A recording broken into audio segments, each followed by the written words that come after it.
Chapter 2. It is useless for me to describe to you how terrible Violet, Klaus, and even Sunny felt in the time that followed. If you have ever lost someone very important to you, then you already know how it feels, and if you haven't, you cannot possibly imagine it.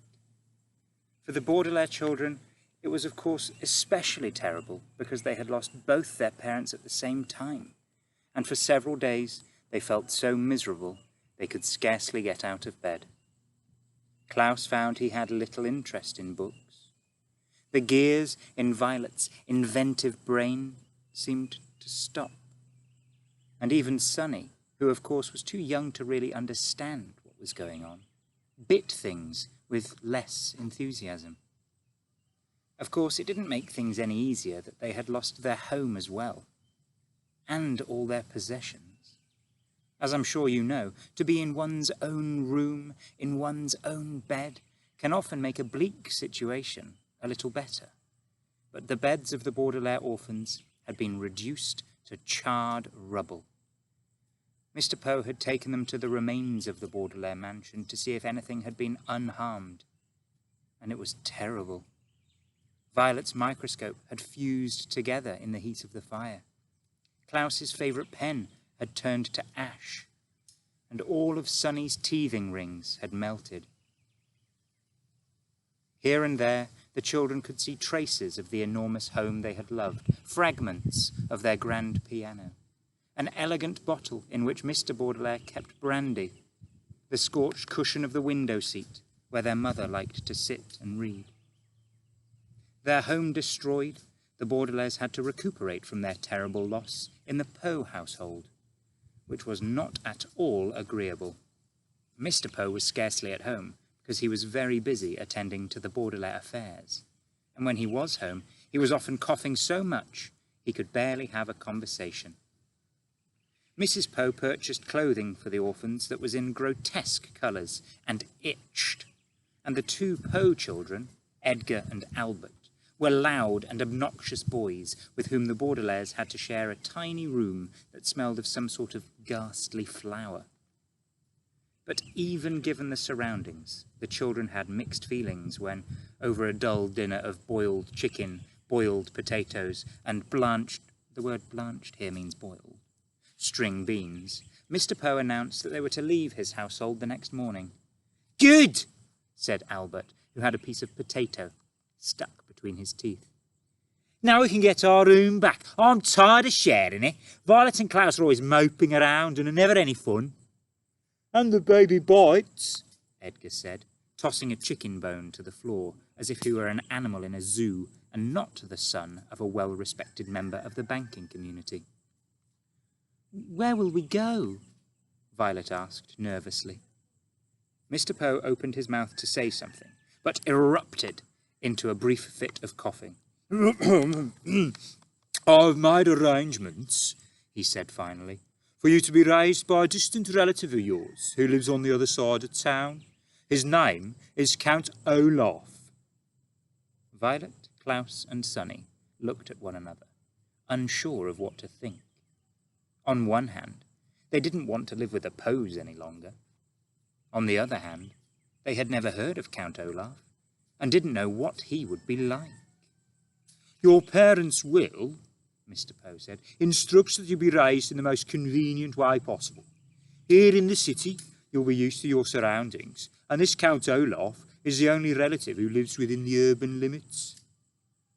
Klaus thought this over for a minute, as he swallowed a chewy bit of bean. "But our parents never mentioned Count Olaf to us. Just how is he related to us exactly?" Mr. Poe sighed and looked down at Sunny, who was biting a fork and listening closely. "He's either a third cousin 4 times removed or a fourth cousin 3 times removed. He's not your closest relative on the family tree, but he is the closest geographically. That's why—" "If he lives in the city," Violet said, "why didn't our parents ever invite him over?" "Possibly because he was very busy," Mr. Poe said. "He's an actor by trade and often travels around the world with various theatre companies." "I thought he was a count," Klaus said. "He is both a count and an actor, Mr. Poe said. Now, I don't mean to cut short our dinner, but you children have to pack up your things, and I have to return to the bank to do some more work. Like your new legal guardian, I am very busy myself. The three Baudelaire children had many more questions for Mr. Poe, but he had already stood up from the table, and with a slight wave of his hand, departed from the room. They heard him coughing into his handkerchief, and then the front door creaked shut as he left the house. Well, Mrs. Poe said, you three had better start packing. Edgar, Albert, please help me clear the table. The Baudelaire orphans went to the bedroom and glumly packed their few belongings. Klaus looked distastefully at each ugly shirt. All of the shirts that Mrs. Poe had bought for him. He folded them and put them into a small suitcase. Violet looked around the cramped, smelly room in which they had been living, and Sonny crawled around solemnly, biting each of Edgar and Albert's shoes, leaving small teeth marks in each one so she would not be forgotten. From time to time, the Baudelaire children looked at one another, but with their future such a mystery, they could think of nothing to say. At bedtime, they tossed and turned all night, scarcely getting any sleep between the loud snoring of Edgar and Albert and their own worried thoughts. Finally, Mr. Poe knocked on the door and stuck his head into the bedroom. Rise and shine, Baudelaires, he said. It's time for you to go to Count Olaf's. Violet looked around the crowded bedroom, and even though she didn't like it, she felt very nervous about leaving. Do we have to go right this minute? She asked. Mr. Poe opened his mouth to speak, but he had to cough a few times before he began. Yes, you do. I'm dropping you off on my way to the bank, so we need to leave as soon as possible. Please get out of bed and get dressed, he said briskly. The word briskly here means quickly, so as to get the Baudelaire children to leave the house. The Baudelaire children left the house. Mr. Poe's automobile rumbled along the cobblestone streets of the city towards the neighbourhood where Count Olaf lived. They passed horse-drawn carriages and motorcycles along Doldrum Drive. They passed the Fickle Fountain, an elaborately carved monument that occasionally spat out water in which young children played. They passed an enormous pile of dirt where the Royal Gardens once stood. Before too long, Mr. Poe drove his car down a narrow alley lined with houses made of pale brick and stopped halfway down the block. Here we are, Mr. Poe said, in a voice undoubtedly meant to be cheerful. Your new home. The Baudelaire children looked out and saw the prettiest house on the block. The bricks had been cleaned very well, and through the wide and open windows one could see an assortment of well-groomed plants. Standing in the doorway with her hand on the shiny brass doorknob was an older woman, smartly dressed, who was smiling at the children. In one hand she carried a flower pot. Hello there, she called out. You must be the children Count Olaf is adopting. Violet opened the door of the automobile and got out to shake the woman's hand. It felt firm and warm, and for the first time in a long while, Violet felt as if her life and the lives of her siblings might turn out well after all. Yes, she said. Yes, we are. I'm Violet Baudelaire, and this is my brother Klaus and my sister Sonny. And this is Mr. Poe, who has been arranging things for us since the death of our parents. Oh, yes, I heard about the accident, the woman said, as everyone said, "How do you do?" I am Justice Strauss. Well, that's an unusual first name, Klaus remarked. It is my title, she explained, not my first name. I serve as a judge on the High Court. How fascinating, Violet said. And are you married to Count Olaf? Oh, goodness me, no, Justice Strauss said. I don't actually know him that well. He's my next-door neighbour. The children looked from the well-scrubbed house of Justice Strauss to the dilapidated one next door. The bricks were stained with soot and grime. There were only 2 small windows which were closed, with the shades drawn, even though it was a nice day. Rising above the windows was a tall and dirty tower that tilted slightly to the left. The front door needed to be repainted, and carved in the middle of it was an image of an eye. The entire building sagged to the side like a crooked tooth. "Oh!" said Sonny, and everyone knew what she meant. She meant, "What a terrible place. I don't want to live there at all." "Well, it was nice to meet you," Violet said to Justice Strauss. "Yes," said Justice Strauss, gesturing to her flower pot. "Perhaps one day you could come over and help me with the gardening." "That would be very pleasant," Violet said, very sadly. It would, of course, be very pleasant to help Justice Strauss with her gardening, but Violet could not help thinking that it would be far more pleasant to live in Justice Strauss's house instead of Count Olaf's. What kind of man, Violet wondered, would carve an image of an eye on his front door? Mr. Poe tipped his hat to Justice Strauss, who smiled at the children and disappeared into her lovely house. Klaus stepped forward and knocked on Count Olaf's door, his knuckles rapping right in the middle of the carved eye. There was a pause, and then the door creaked open, and the children saw Count Olaf for the first time. "Hello, hello, hello," Count Olaf said in a wheezy whisper.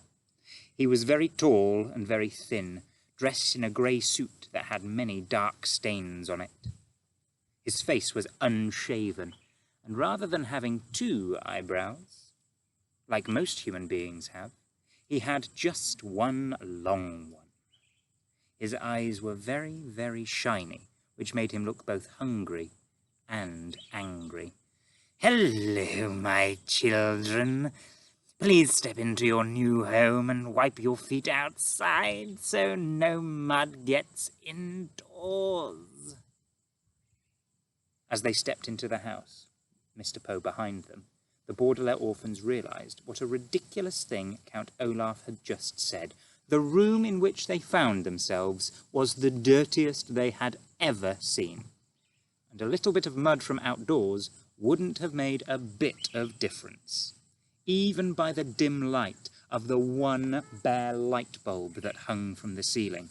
The three children could see that everything in this room was filthy, from the stuffed head of a lion which was nailed to the wall, to the bowl of apple cores which sat on a small wooden table. Klaus willed himself not to cry as he looked around. "This room looks like it needs a little work," Mr. Poe said, peering around in the gloom. "I realize that my humble home isn't as fancy as the Baudelaire mansion," Count Olaf said, "but perhaps with a bit of your money we could fix it up a little nicer." Mr. Poe's eyes widened in surprise, and his coughs echoed in the dark room before he spoke. The Baudelaire fortune," he said sternly, "will not be used for such matters. In fact, it will not be used at all until Violet is of age." Count Olaf turned to Mr. Poe with a glint in his eye, like an angry dog. For a moment, Violet thought he was going to strike Mr. Poe across the face, but then he swallowed. The children could see his Adam's apple bob in his skinny throat, and shrugged his patchy shoulders. "All right, then," he said. "It's the same to me. Thank you very much, Mr. Poe, for bringing them here. Children, I will now show you to your room." "Goodbye, Violet, Klaus and Sonny," Mr. Poe said, stepping back through the front door. "I hope you'll be very happy here. I will continue to see you occasionally, and you can always contact me at the bank if you have any questions." "But we don't even know where the bank is," Klaus said. "Now I have a map of the city. Goodbye, Mr. Poe," Count Olaf said. He leaned forward to shut the door, and the Baudelaire orphans were too overcome with despair to get a last glimpse of Mr. Poe. They now wished they could all stay at the Poe household, even though it smelled. Rather than looking at the door then, The orphans looked down and saw that although Count Olaf was wearing shoes, he wasn't wearing any socks. They could see, in the space of pale skin between his tattered trouser cuff and his black shoe, that Count Olaf had an image of an eye tattooed on his ankle, matching the eye on his front door. They wondered how many other eyes were in Count Olaf's house, and whether, for the rest of their lives, they would always feel as though Count Olaf were watching them, even when he wasn't nearby.